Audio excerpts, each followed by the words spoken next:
This is episode 268 of the Andrew Hines Real Estate Investing Podcast.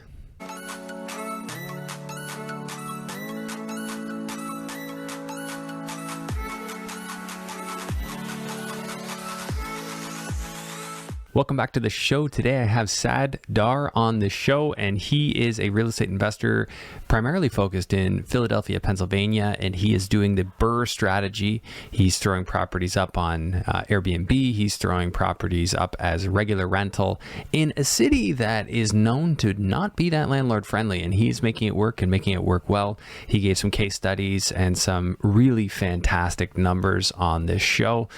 So interestingly, I think that even Philadelphia, Pennsylvania is a place where I probably have some Canadian counterparts who are invested in, and I just don't know because Saad is not Canadian, but he definitely pitched a good pitch for making things work in that city. Not that he's not open to doing business elsewhere. He started in Brooklyn, New York, kind of by accident, and decided that New York was not a place to grow as far as real estate investing goes, and decided to branch out to some place that's only about 2 hours from him, which is Philadelphia, Pennsylvania. So in addition to the real estate side, Saad is also involved in a company that helps real estate investors, and he had a really cool product that he mentioned on the show, which is free to real estate investors. I've included a link for that if you're interested in checking that out. Basically, it's bookkeeping and accounting for real estate investors in a neat little package, and I thought it was super interesting. Obviously, for the full detail, listen to the episode. Just before we jump into the episode, if you could kindly take a moment to rate and review the podcast, and please share it with somebody you think it could help. That's the best way to help this show grow, and I would greatly appreciate it. And without further ado, let's jump into episode 268 with Saad Dar. Hello and welcome to the Andrew Hines Real Estate Investing Podcast. I have Saad Dar on the show, and he is an investor himself, and he also has a platform for real estate investors he's going to be talking about. So we're going to dig into both those things. But first off, Saad, thank you for coming on the show. You reached out to me a little while back, and we were finally able to put this together. Yeah, Andrew, great to be here. Thanks for having me on. Well, I'm looking forward to it. So you're an American investor. A lot of my audience is Canadian, wannabe American investors, because we like the U.S. Yeah. I'm invested down here and doing stuff down here. I'm kind of done with the Canadian scene. And I know a lot of my audience is too. So this is a good and well-timed episode. So first off, if you could just start off as an investor, sort of what you're up to personally, what you're into, what you find profitable, and where you look, and kind of give me the backstory, just kind of high level, we can dig in a bit. Absolutely. So my background in real estate is that I accidentally became a landlord/investor about 5 years ago when I didn't sell my first property that I owned in New York. And I was literally about to sell a house that I had when I was moving to New Jersey, but ended up getting some advice from a family member, and they said, hey, like, don't sell that. Hold on to that. That's golden. It was in Brooklyn, New York. So I decided to keep that property and kind of just figured out how to be a landlord and how to manage, how to do the listing, how to find people, screen, all of those things. And about a year into it, I realized that, we could generate more income from that property from a second unit, as well as some parking space and things like that. And it was becoming really profitable. And so I thought to myself, like, this is really great. I love the idea of owning real estate long-term. I'm sure many people do. And for me, the motivation was to really generate more of a passive income, but really a retirement for my parents. And so that led me to think about it more and to partner up with somebody that I used to work with at the Boston Consulting Group. And we decided to go at it together. And today we have about 20 units, pretty much mostly in Philadelphia, in the city. And we focus on the BRRRR strategy. So for those that are not familiar with that, we buy distressed properties, we rehab them, we rent them out, we refinance, we repeat. And we usually look at our buy box as usually anything that is 2 to 4 units, essentially. So small multifamily. And usually it's long-term rentals, but more recently we've gotten into the STR, short-term rental, as well as the midterm rental space. So that's a quick overview of what we're up to, and I can tell you a little bit more about how it's going and all of that. Do you still have the Brooklyn property? I do, yeah. Still there, still doing well. And did you do more in Did you do more in that area, or was that just a one-off? No, there was just a one-off. To be honest, that kind of a property was purchased much earlier, and so Yeah. just the kind of the capex to get in those areas is very high. So it's much more difficult now, especially with the higher rates and everything. So Hmm. did not do that. We focused on Philadelphia, which was one of the closest markets to where we were, about a 1.5 hour drive maximum. And we were able to, build out a portfolio where the upfront costs were much lower. The risk, as you will, was lower, right? Because the upfront costs were lower, rent ratios were higher, and gives us a chance to learn as well, right? As we really like Yeah. understand the business and then scale from there. Okay, so give me an idea of what you're buying for in Philly. Like, what would you be getting for that, and then what would it rent for? Yeah, sure. Absolutely. So one of the things I gave an example of this deal a couple of weeks ago. One of the deals we bought was something that we bought in a package deal. It was a squatter deal where squatters were present, but we kind of figured out and we already knew that there was a way to get them out before we got the deal through the wholesaler. And we bought the two buildings, which were for 80K essentially. Two buildings So for 80K. yeah, super distressed, right? Like roof is leaking. There's like Yeah. mold inside. There's a hole in the floor, right? That kind of a thing. But structurally still sound, just needs a lot of Structurally work. sound brick buildings, right? And they were both zoned to be 2 to 3 units, but they were Okay. being used single family. So we went in there, we converted both of them into top bottom apartments. So we Mhm. created 4 units each. And Each. So you have sorry, 8 units, sorry, 4 units excuse total. me, two units each, four Yeah, units okay. total. Okay. And that was about let's say about 220K of work roughly. So And so 220K on top of your 80K to purchase. yeah, and the appraisal is like close to 500 basically. Nice. So you're in for like 300 worth 500.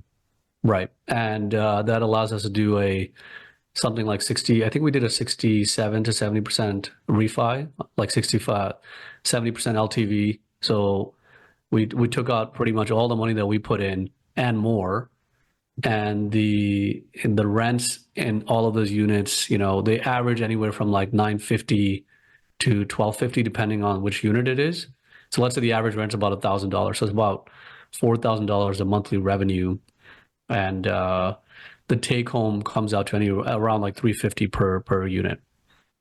350 per unit. Yeah. Any vacancy on those, or it's pretty steadily rented? One of them, there is a vacancy today, so that is a reality, right? Whenever you have turnover, it's not good for Yeah. you.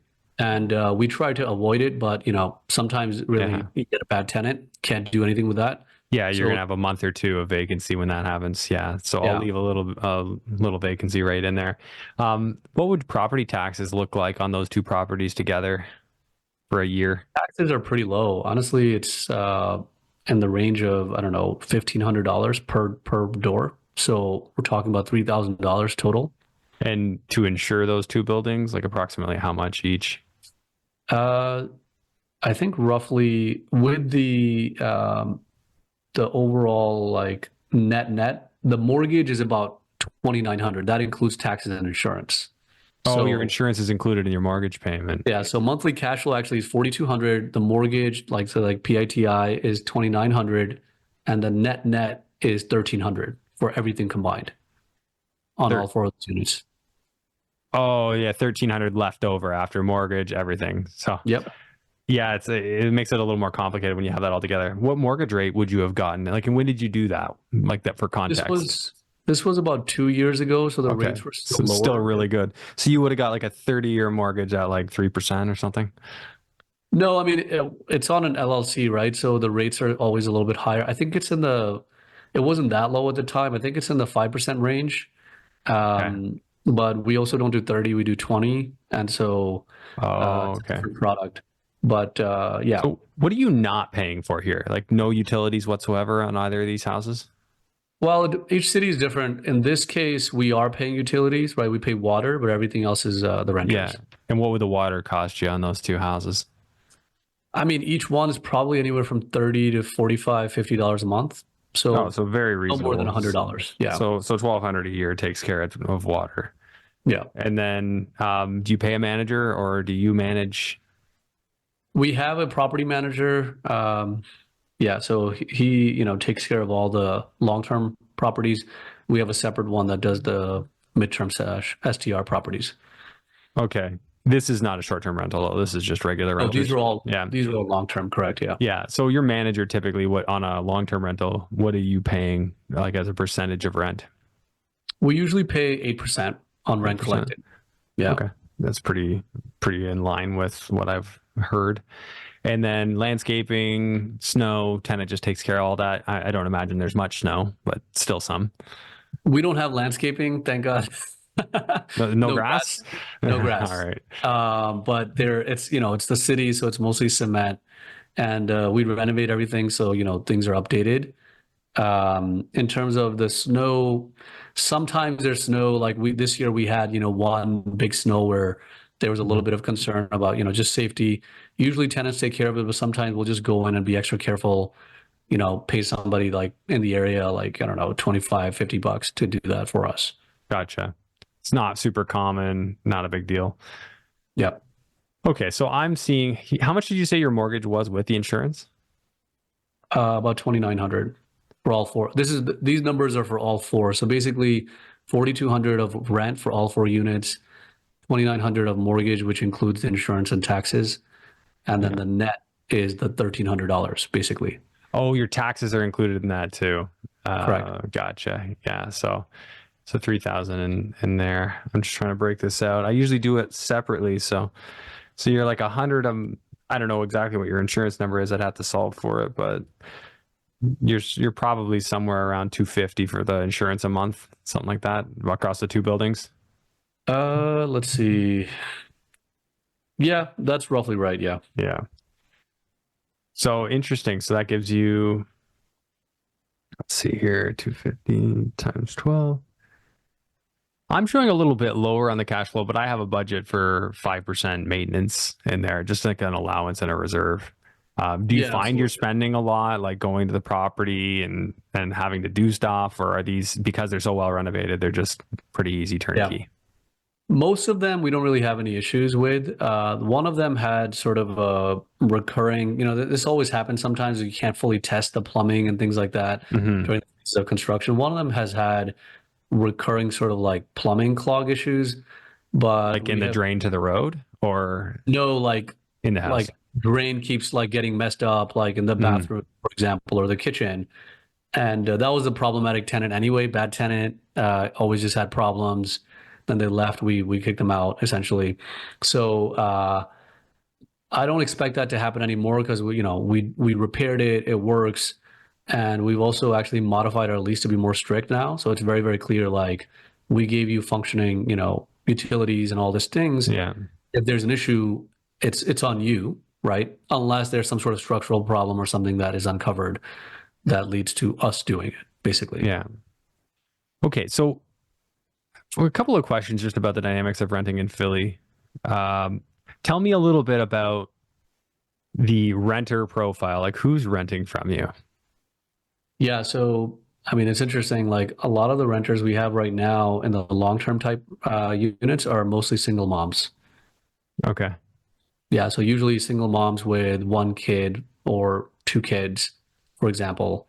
And some of the newer stuff that we're doing, which is more in the midterm rental space, that's more, I would say, either like student type or like young professionals, basically. So young professionals who are coming to the area, working for a while, maybe they're on an assignment, or like, would it be traveling nurses and things like that, or sometimes it's grad students, right? People who are doing sort of like an internship at a hospital nearby or something like that, like Temple Medical or on the west side of Philly, Children's Hospital and things like that.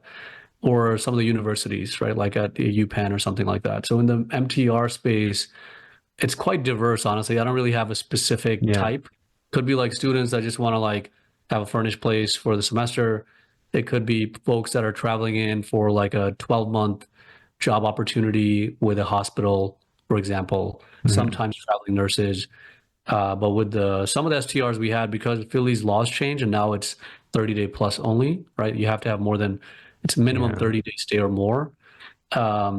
We've been trying to get more of the long term. And one of the units we have, there's a guy in there who's there for the whole year. And he booked it Interesting. through Airbnb. And So you, I don't really know. Airbnb only 30 days plus. And that's because Philly no longer allows short term because they're trying to basically create housing for long term people, right? I'm not really sure what the reasons are. Like a lot of the cities are changing the laws, right? And kind of clamping down on sort of the Airbnb short-term type stays. So it's, legally 30 plus days. And so really it becomes more of a midterm rental anyway, because at that point we then want people that are there for a few months, right? Yeah. Minimum. And And so that's what we've been focused on. so if you ran this one that you just told me about as a midterm, why not run that one as a midterm? You could, it just depends on the areas, right? So like we moved into also nicer areas that are in like better neighborhoods over time as well. So some of the older ones, like the one I gave you as an example, it could potentially be a midterm, but not really the right area for folks that, want access to transportation, right? Or some of the amenities they need to be close to their work and all of that stuff. And so that's just more of a long-term type neighborhood anyway. The others that I'm talking about, like we just did one where single family house, but it's kind of being used as like individual units that are suites. And so that's more of a midterm rental type play in a much nicer area next to a brand new construction building that has like 100 units. So the neighborhood's amazing. The train, to downtown is like 3 minutes away. There's a bus in front of the house. Super, super convenient, right? And so that one is much more about MTR. People want to stay there. It's a nice block. There's landscaping, right? Everything is new. So you're looking for nice and then of course accessible. Like those are two of the things. And you probably need to stand out in that space too. There's probably quite a bit of competition. There is a bunch of competition, so you have to do a nice job with the renovation. You have to provide some amenities that other places don't, right? And all of those things. So in that one of the things we're doing is like it's kind of like suite. So each one has its own private bathroom. It's got a mini fridge, right? It's got all the things you need. Like it's got a working desk that can be raised and lowered. You're saying each bedroom has that? Yeah. Oh, okay. That's how I used to do my student rentals. Everyone had their own bathroom. Yeah, exactly. So we're kind of going for that. But then it's interesting. We're not really just getting students. We're also getting like young professionals who are coming in to town for like a 3-month engagement or a 12-month gig down at UPenn or the hospital, for example. What are your thoughts on doing pad split? You ever heard of that? Yeah, we have looked into that. I think for now we're starting with more Airbnb and Furnish Finder, but I think we may try that out depending on how it goes. I've heard, I just heard a podcast with somebody talking about that and they said that they were averaging around 900 a bedroom for that. But there's obviously requirements. You got to have the parking which you probably already do, to make that work. Obviously they have their requirements, but that could be pretty cool if you have a lot of bedrooms, of course. Yeah, that one has 6 rooms. So I think we're going to end up in the range of anywhere from $800 to $950 a month, depending on the size of the room. And you're just renting it out by the room, like make individual contracts to people. Do they have locks on each door so they can lock their bedroom? Everything is all digital in the front and the doors as well. Yeah. And, they have their own private space. And give me an idea, like what will you be all into a building like that for? Like how much are you all in, renovated, furnished? Something like that is actually a lot more complicated. As you can imagine, it's a bigger project as well. So that all in, we're in the range of anywhere from $400 to $450K, basically, to get it ready to go. And, like based on what we're expecting, we should be in the range of $4,200 to $4,700 a month in terms of revenue. Well, what's interesting is technically, actually, I mean, before I calculated on the previous deal, I calculated your value. You were only in for 350. So if you compare your 4,000 that you're getting against the 350, you're over the 1% rule, at least as far as you're concerned, not in terms of its value. In this case, you're going to be all in for 450. Is it worth 450 at that point? or is it worth more? So it's worth more, right? Yeah. That includes the furniture and everything as well. So Yeah. when you go to underwriting, and we haven't like refied that out yet, so we'll see. But we're expecting it to be, closer to 515 range, Hmm. basically. Okay. Because we've done forced appreciation, there's value add, right? Because there's more Mm. bathrooms. There's actually 6 bathrooms, 6 bedrooms. And you put all that in, so that renovation was all yours. Yeah. That's a big one. Okay, so these are big, heavy, permitted renos with the city, and Yeah. then So and it's a process. You're dealing with contractors, yep. and are these licensed contractors? Yeah, usually, I mean, you have to for that size. You don't want to Yeah, you take can. a chance. Yeah, But I mean, I think that's probably kind of good for you because if they do anything shifty, their license is in jeopardy. Uh, exactly. Yeah. So we don't really have that in Canada. Like the licensed contractor thing. Like to me, it's not a thing. I'm sure people will say, no, that's not true, Andrew. But like they have other sort of qualifications. But I find that an interesting layer of protection in the States. I think it is a good structural protection. In practical terms, though, like I think you can only really use it if you're able to litigate, really, right? Hmm. Like, or like there's some action you want out of it. Really, it's a relationship business, so you have to Oh, of work course. with people, and trust is a big thing still, Yeah, even despite all the contracts and paperwork. I Unless you agree. want to be dealing with lawyers and like paying Hmm. fees, you probably want to avoid those situations anyway. It never 100%. goes Yeah. smoothly all the time. Like we had a contract we worked with for many, many years, but there was one issue that we really had a bad experience with related to like the one of the heating units and the plumbing.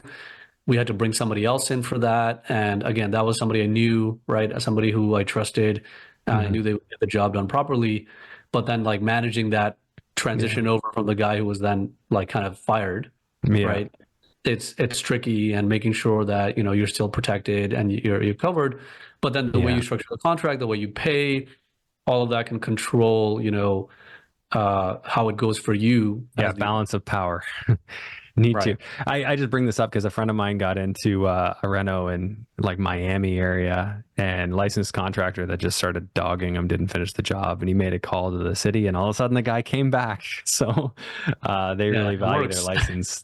Yeah, that's the only reason. I mean, I've always dealt relationship. Work with people, give them a lot of business, create that trust, create that relationship, be good to them, they're good to you, that kind of thing. Absolutely. Yeah. Yeah. So you're doing enough business in Philly that they want to deal with you. Yeah, that's the idea. I mean, it really depends. Like right now, things are tough, so things are definitely slower. We're not really doing anything new yet. I think we're going to take a step back and reevaluate things before we jump back into it. But with the higher rates and everything, prices Mhm. still being on the higher side still in most areas, it's still a little bit tricky to make the numbers work. What do you think about getting creative? Like how far have you dug into the creative financing strategies and various things that could help make those returns work better for you?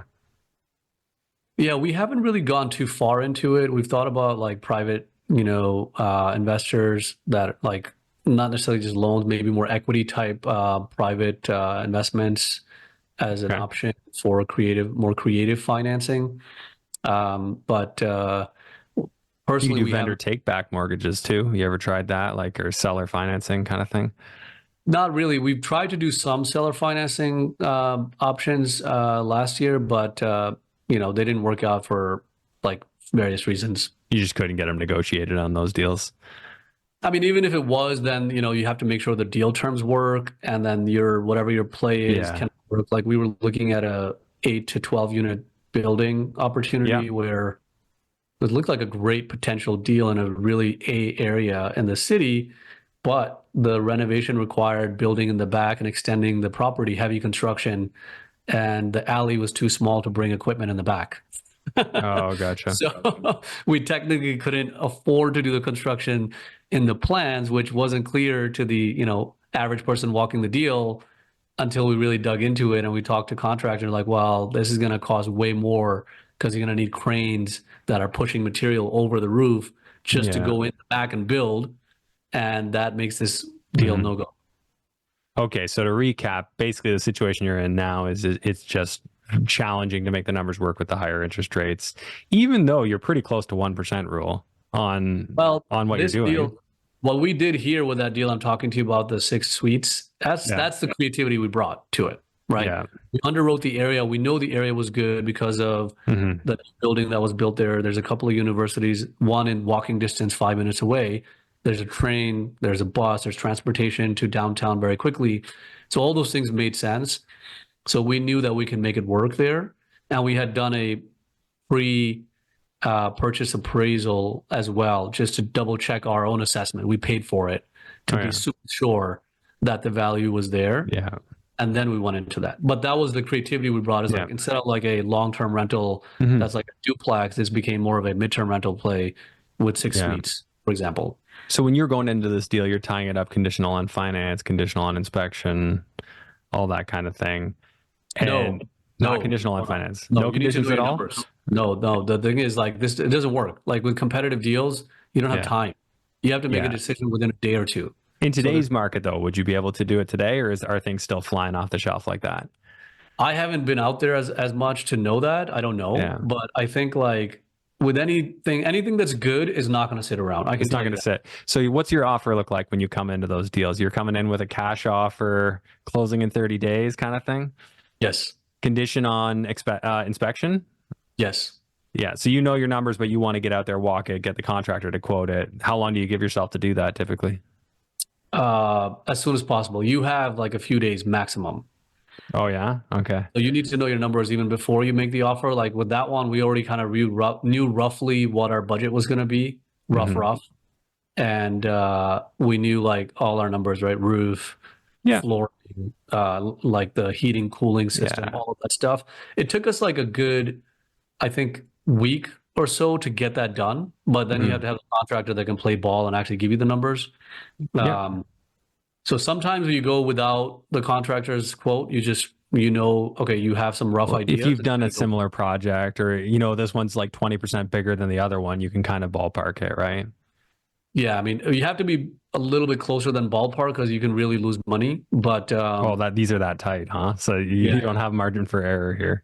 Yeah, so you have to be more accurate, but you just have to really know like what are the known knowns and unknown unknowns, basically.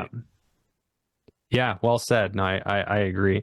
I got to a point with the student rentals I was doing a while back that, I just knew, like, I knew the zoning, I knew what I could do with that lot, I knew how big I could build, I knew the different, building costs, and then of course the regulatory approvals that I would need to get, and I could just like so confidently make an offer and know I could be profitable. Those were glory days, and then our market values just went nuts, and I'm like, okay, I'm out.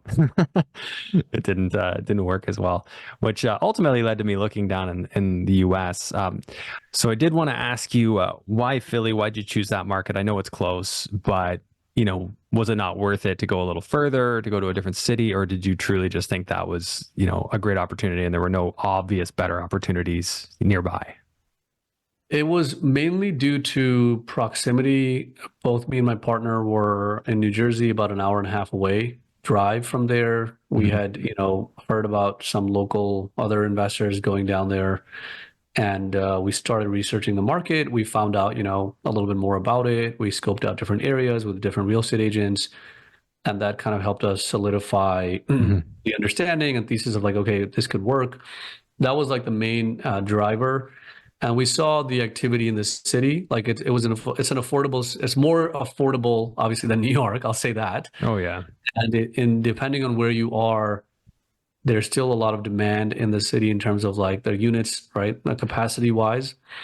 And there's also like this trend of like a lot of new construction in Philly, like all over the place in many, many different areas. It was one of those cities that I feel like has been left behind for decades and more recently started to get a lot of this investment in. And so there's like nice neighborhoods popping up. There's, decent infrastructure.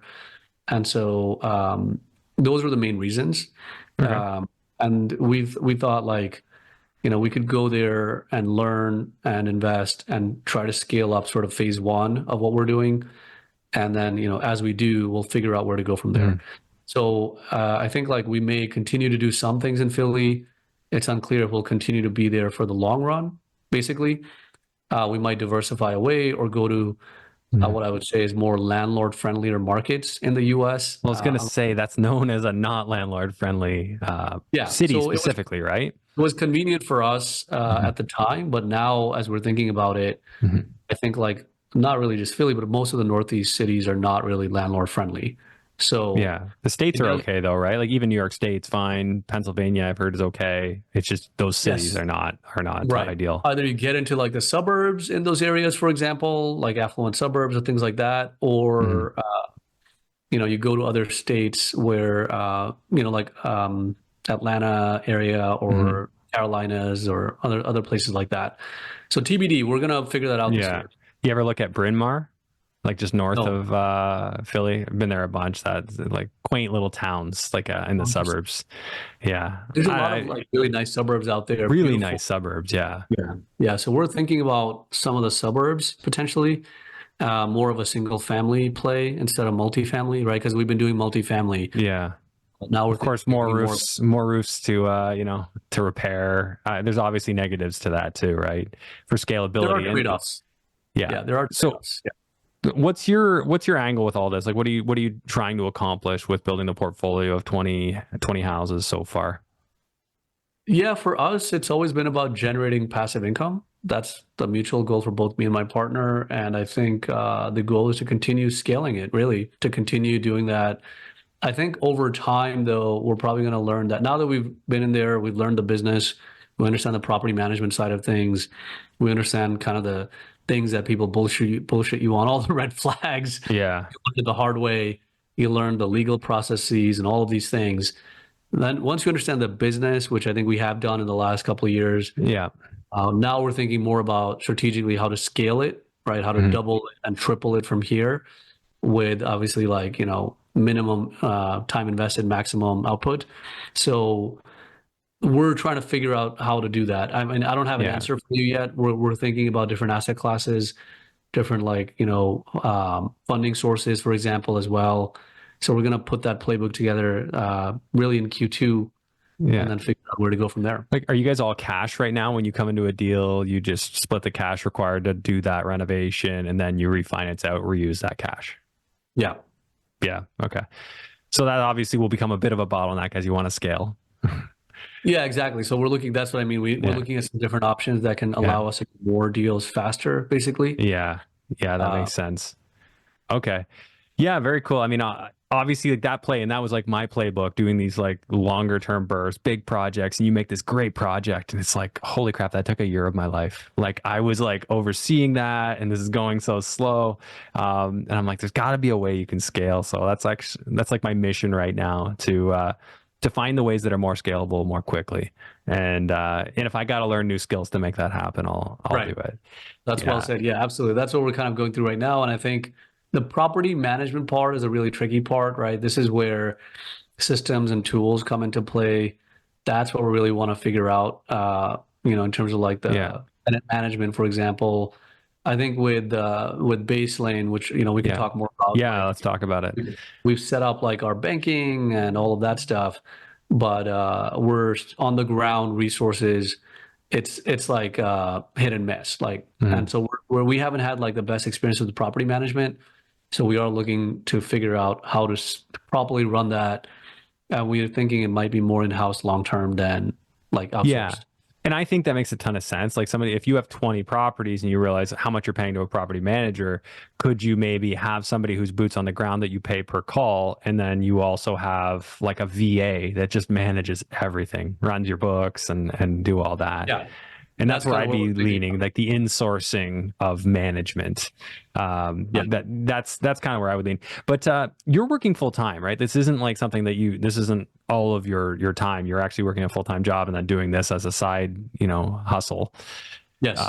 Tell me about the full time gig, because that was originally why we talked. You had Yeah. this platform, and I'm like, well, are you an investor? We're going to talk about investing, and then we'll talk about the platform. So let's hear it on the platform. Absolutely. So I work for a company called BaseLane, Lane. It's a banking platform built for real estate investors. It's really the first of its kind. I joined the company about 2.5 years ago. It was basically an introduction through a friend of mine that I was talking to real estate investing about and complaining about all these problems that you have when you're managing your investments, especially on the technology side. You have all these products and services that you use, but they don't really tailor it to real estate investors. And so it's more work for you to manage different bank accounts and older platforms and things like that. So I heard about BaseLane. I met the founders, and they were actually also from the same place I used to work at the Boston Consulting Group. So we met, and about a year later, I joined the company. So that was about 3.5 years ago. I joined about 2.5 years ago, and BaseLane really is trying to make the ability of self-managing investors, real estate investors, easier and less painful by bringing a couple of things. So we have 3 core products. One is a business checking account that's tailor-made for real estate investors. It's got lots and bells and whistles, like in terms of rewards and unique features that make it easy for you to organize and do your bookkeeping. We've got our own bookkeeping software that's, again, tailor-made for real estate investors, only super easy to use, no setup required, just get started. And then we have our property management software. So we started with online rent collection. We've added lease creation. This year, we're adding tenant screening and some other features to make it like a fully fledged property management platform as well. So the idea is you have all of these things, all 3 of these things working together on one platform, and allows like people like me to run your own business, right, in one login on one platform. So that's BaseLane. We've been in the market for about 3 years, like I said, about 40,000 landlords, investors on the platform, and growing quickly. And really part of this, also is to just get the word out about BaseLane and to engage with the community and educate people about what it can do for you. And hopefully it adds value to your business. Yeah, and so to recap, it does the management tools can they file requests for maintenance, like your tenants can request maintenance and stuff on that as well, or is that yet to be done? That's yet to be done. We started with the banking, right? Because which is the most important, because in my opinion, get your money. That is because you don't want tenants who dog you.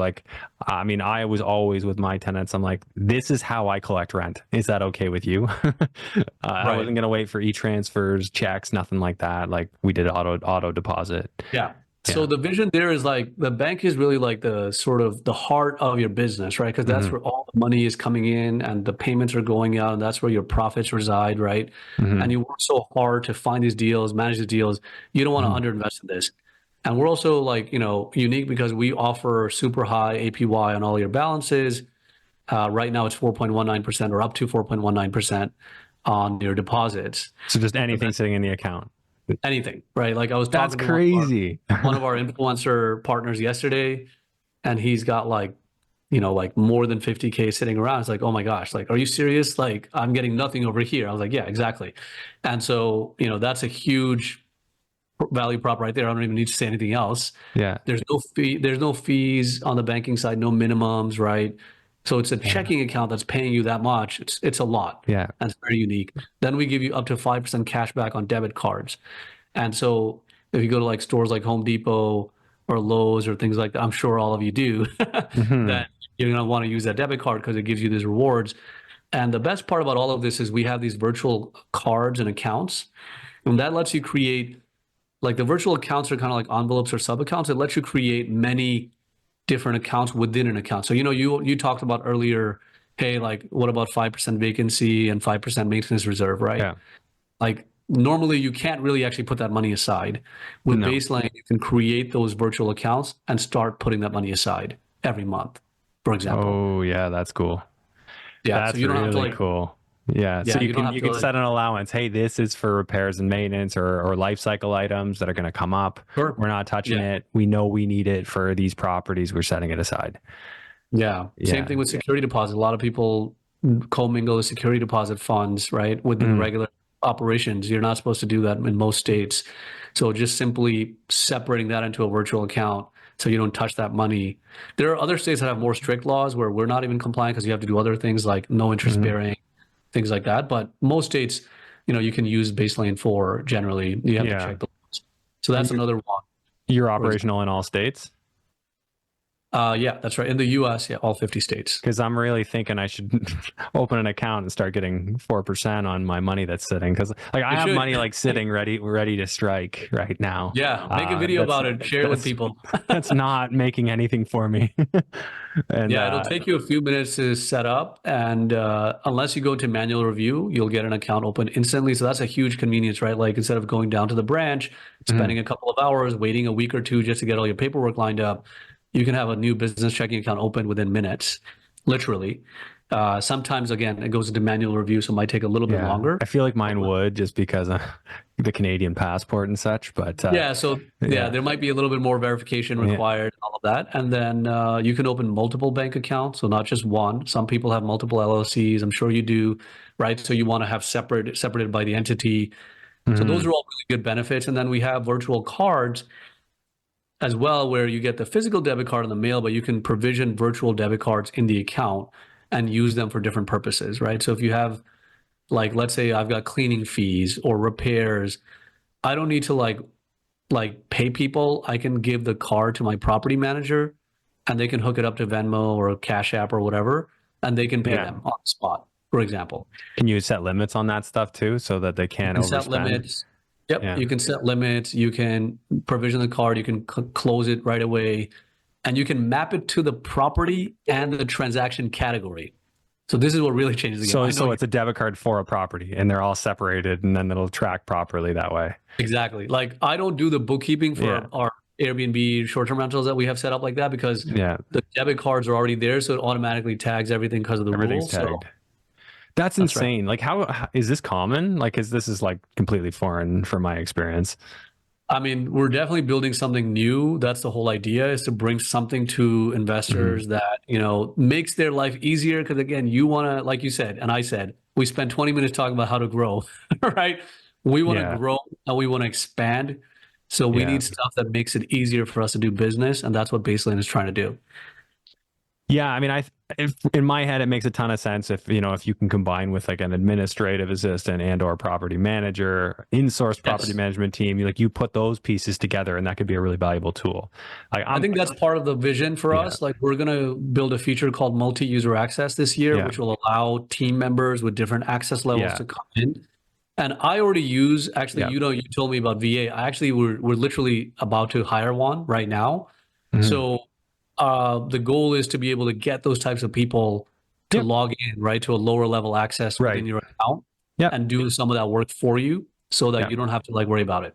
In general, I find that that's more common in the US. Like it's way easier to do than in Canada, which I've been really liking. Because, yeah, if you can't get your VA into things, if you can't share the passwords and share the accounts and stuff, like they won't be a help to you. Yeah. But if you can have them make all the payments, like my VA makes all payments for me. I just give her the Okay. credit cards and she just calls up and pays people and stuff. But it's not tracked the way you're talking about. Like we have Yeah. a separate bookkeeper, also a VA, who does that. And yeah, lots of layers. And of course, a system just cuts down on the man hours needed. So Right, exactly. And yeah, so hopefully it makes it, so we're building that multi-user access tool right now, feature right now. So that should be ready sometime it's a complicated thing. So we're designing, right? It's going to take probably like 5 to 6 months to really get it live. And I'm excited about that because I need it. And I know you're already got VA. So by the time I have my VA set up and ready to go, I'm hoping that, we can get into that with BaseLane as well. And we will. yeah. Where are you like how are you going about hiring your VA? Is it like somebody like Philippines, and is it an agency, or are you running the process yourself? So actually, I don't know if you have any tips for me because there is an agency that we are, let me look it up. I think it's called Support Shepherd or something like that. I don't know if you've heard of them. So, I haven't, but I heard somebody recently say they used an agency and they got 3 potential hires and they liked all of them and would have hired any of them. They hired 2 of 3 just because they only needed 2. So I would give an agency a try depending on their policy. Like if they have an unlimited, like if you don't like them, we'll do it again kind of policy. But I've yeah. hired direct. Like I've gone through onlinejobs.ph, made a posting, did the Okay. interviews. I got the video. I'm actually helping somebody do that right now. Okay. But I have them send videos of themselves explaining why they'd be good for the role, and that allows me to not actually interview anybody who doesn't look promising at an initial look. That cuts down on your time requirement to hire hugely, because you'll only interview people who record a video well. Got it. And what and is that's that? how I got my Online, VA. Onlinejobs.ph. That's online what job. I've used to hire video editors. I've hired my virtual assistant who's worked with me for a couple of years. Nice. And we know each other pretty well now. Like she knows my routine, what I do, and she's awesome. into all my stuff. So it really, really helps. Like I wouldn't go back, That's not great. voluntarily. No, I get it. Yeah. We're going through supportshepherd.com, and Mhm. they basically help you find, because we also Yeah. are, obviously both of us are working day jobs, so Yeah. we don't have that time. So they're going to do the search for us. There's a fee for that, and Yeah. we're going to use that process to find somebody. We really wanted to find somebody that was high quality, do a good job, like you said now, Yeah. and really just focusing on that. I wanted to touch on one more thing on the Sure. BaseLane side. So for folks that are wondering, you can invite tenants and collect rent on BaseLane. That's how I do my rent collection. And for things that are on BaseLane, the rent is tagged as rent, like rent revenue automatically, as well as the property that you collected it for is also auto tagged. So that part of it is also done. And then we're offering like lease creation through an API integration with Rocket Lawyer today. So there's 3 free leases, which most people, find value in. And like I said, we're building the tenant screening, should be something like in the mid part of this year. And lastly, the bookkeeping has not just bookkeeping, but cash flow analytics and some reporting and tax package. So you can like understand how you're performing, but then also like be able to export stuff for your CPA or your lenders or your partners if you want to share reports on what's going on. Yeah. So this would that's all ideally eliminate the need to go get like QuickBooks Online or something. You should be able to just do it all in this, which there is no fee for. Exactly. I like to say, like, if you're not running like other businesses that are not real estate related, then yes, you can use BaseLane for the real estate component and do all of that on BaseLane. Very cool. So I'll make sure that we share. I think I have a link for that. I can share it in the show notes for this, so people can check that out if they're interested. And to confirm, did you say it was like there's no cost for this? There's no cost. Everything that we talked about is free. We are planning to launch more of a premium tier. So some of the features I told you about that are coming up, like multi-user access or some more premium banking features like bill pay and things like that. Some of those things are going to be either a la carte or behind like a competitive monthly fee. But everything, the core basic features that we talked about are free. So if I'm like taking money out of a tenant's account, like say the rent's $1,000 for an easy number, how much of that will I actually get after processing fees? Right now, like we don't charge anything, and we are introducing a flat $2. So tenants can pay 3 ways: ACH, debit, and credit. With ACH, we have to, it costs us money. So to at minimum cover some of our costs, not even all of our costs, we're introducing a flat $2 fee. That the tenant pays. However, if you are using BaseLane banking and you're collecting rent into our banking, then we'll waive that fee. Oh, okay. Give you that, the landlord gets the incentive to do that. So if the $1,000 analogy, tenant will pay $1,000 and $2 on top. So additional fee, and you will get the $1,000. But if you're collecting into BaseLane banking, then the tenant will pay $0. Okay. Basically. Yeah. So there are ways to get around it. If they're using credit card, obviously there's going to be that deducted because the credit cards charge a fee. Exactly. If there's a card present, we charge a competitive 2.99% fee. But again, that's just typical of all vendors when cards are present, and that's just covering the cost of that transaction. Okay, makes sense. All right. Anything else you wanted to share, like from your own investor perspective, some wisdom, or something about BaseLane and how you're going to use that going forward, just before we wrap up? Yeah, I think if anybody's, I think you mentioned you had a Canadian audience, like if folks are in Canada and looking to invest in the US, I think there are opportunities out there. I don't know where people are, but definitely look into that. I mean, there's cities close to the borders and things like that are, I think, like opportunities, or just within the states itself.